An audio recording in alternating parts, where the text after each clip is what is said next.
कि अगर दो वयस्कों के बीच में आपसी सहमति से बने हुए संबंध और अगर बाद में उन दोनों के बीच में ब्रेकअप हो जाए तो लड़की का ये कहना है कि अब वो संबंध रेप था, यह कानून की दृष्टि में स्वीकार नहीं होगा।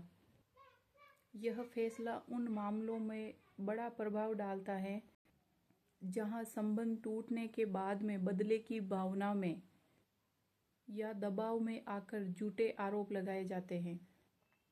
सुप्रीम कोर्ट का स्पष्ट संदेश है कि कंसेंट ही सबसे बड़ा आधार है।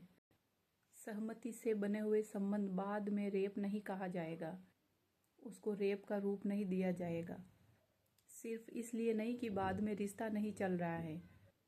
कोर्ट ने कहा कि किसी भी वयस्क रिश्ते में सहमति का अर्थ बाद में बदल नहीं सकता। ब्रेकअप के बाद में सहमति को रेप कहना कानूनी रूप से सही नहीं है।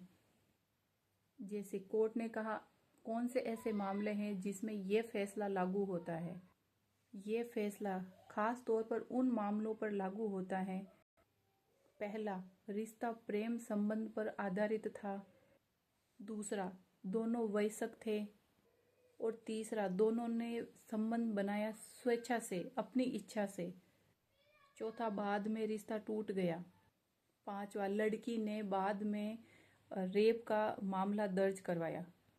ऐसे मामलों में कोर्ट ने दुरुपयोग बताया। लड़कियां जो कानून का दुरुपयोग करती है, कोर्ट ने बताया कि ऐसे में ऐसी लड़कियां ऐसे कानून का दुरुपयोग करके उनके ऊपर झूठा इल्ज़ाम लगाती है कि इन्होंने मेरे साथ रेप किया है। लेकिन हाँ, ध्यान रखें, ये फैसला उन पे लागू नहीं होता है जो लड़के झूठा वादा करके लड़कियों के साथ में शारीरिक संबंध बनाते हैं, ऐसे बोलते हैं मैं आपसे बाद में शादी कर लूँगा और आप मेरे साथ संबंध बना लीजिए।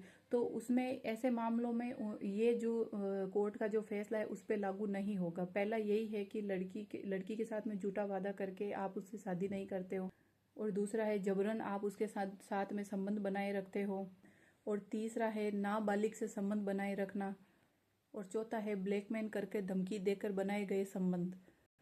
इन सभी स्थितियों में मामला रेप की कैटेगरी में आएगा।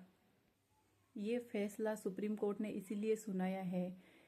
ये फैसला इसलिए महत्वपूर्ण है क्योंकि इसमें सबसे पहले तो पुरुषों के लिए पुरुष के अधिकार की सुरक्षा, सेकंड है झूठे जो मुकदमे होते हैं उसके ऊपर रोक लगाना, तीसरा है न्यायिक प्रक्रिया में स्पष्टता, चौथा है सहमति की कानूनी प्रक्रिया को मजबूत बनाना।